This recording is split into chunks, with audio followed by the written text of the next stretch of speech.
Bonjour à tous et bienvenue dans le programme Infitah. Je suis Mohamed Filali, responsable Trading Group au sein d'Attijari Wafa Bank. Comme vu précédemment, à partir de janvier 2018, le Maroc a entamé le processus de flexibilisation du régime de change, avec pour objectif d'accompagner l'ouverture de l'économie nationale et de renforcer sa capacité à absorber les chocs externes. Aujourd'hui, nous allons nous pencher dans le détail sur le fonctionnement du marché de change au Maroc. Si vous avez des questions, n'hésitez pas à les partager avec nous en commentaire, nous y répondrons avec plaisir. Le Maroc a connu globalement un régime à parité fixe de 1973 à fin 2017.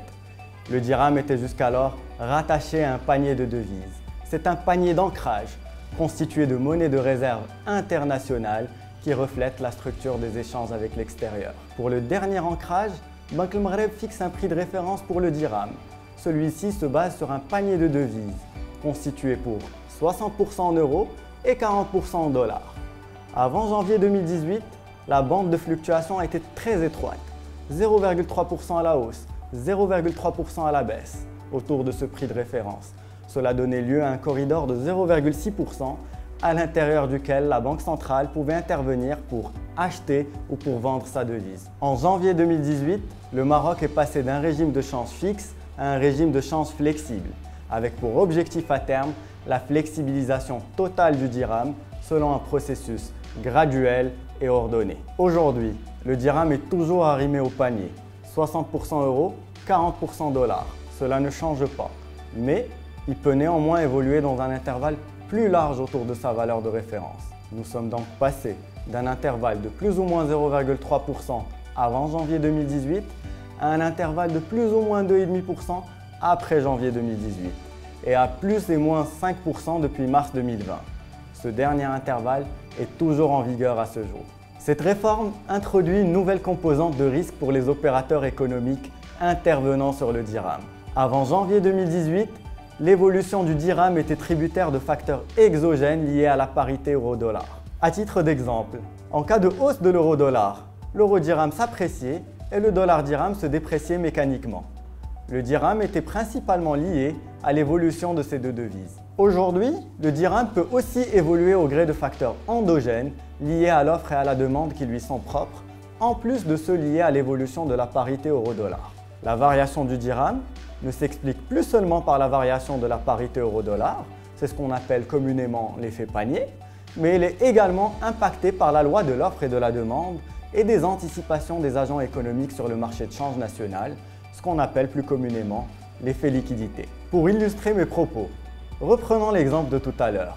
En cas de hausse de la parité euro-dollar, l'effet sur l'euro-dirham et le dollar-dirham n'est plus systématique et dépendra aussi de l'offre et de la demande spécifique au dirham. Si d'aventure, il y a une rareté de devises sur le marché, en plus d'une hausse du cours euro-dollar, l'euro-dirham s'appréciera de manière plus importante et le dollar-dirham pourra également s'apprécier. Tous deux dans une limite de plus 5% autour du cours central issu du panier de cotation du dirham.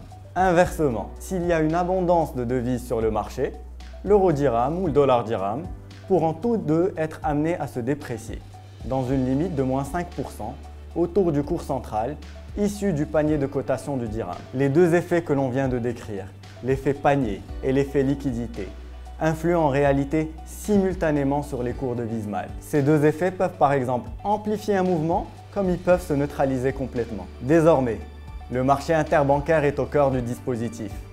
Les banques jouent pleinement leur rôle de teneur de marché et la Banque centrale assure la disponibilité des liquidités de manière optimale en tant que dernier recours. C'est ainsi qu'un statut de teneur de marché et une plateforme de négociation interbancaire de devises dirham ont vu le jour.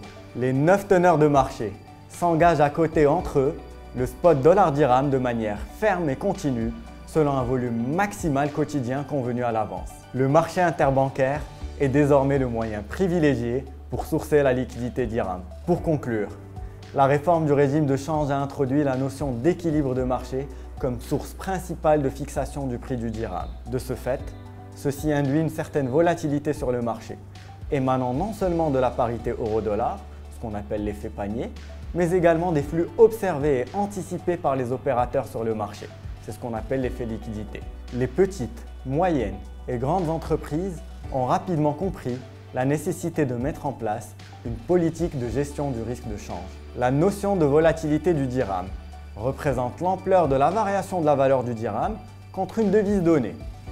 Cette volatilité est dite forte lorsque les cours devises dirham varient fortement à la hausse comme à la baisse. Et inversement, cette volatilité est dite faible lorsque les cours devises dirham varient peu et restent relativement stables. Dans la prochaine vidéo, nous allons aborder de manière plus détaillée cette notion de volatilité.